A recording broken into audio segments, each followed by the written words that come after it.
буын үндестігіне бағынбайтын қосымшалар. Мен, бен, пен деген қосымшалар буын үндестігіне бағынбайды. Ұшақ, пен, қалам, мен. Нікі, дікі, тікі деген қосымшалар буын үндестігіне бағынбайды. Қала, нікі, ауыл, дікі.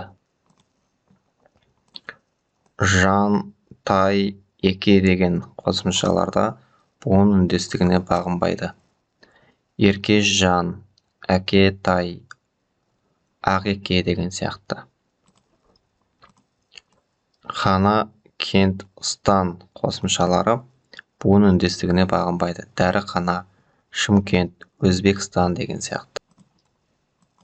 Гер, кер қосымшалары да буын үндестігіне бағынбайды. Мысалы, заңгер, бапкер деген сияқты. Қой, паз, гөй деген қосымшалар буын үндестігіне бағынбайды. Мысалы, сән қой, әсем паз, ақыл гөй деген сияқты.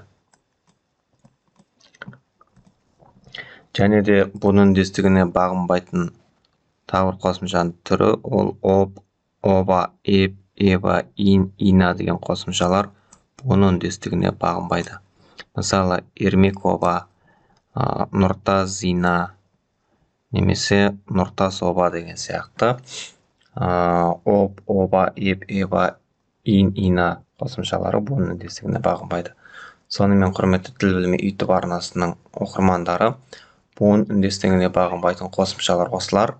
Барлығын жаттап алсаңыздар, сіздерге қиындық тудырмайды. Келесі сабақта кездескенше YouTube арнаға жазылуды ұмытпаңыздар.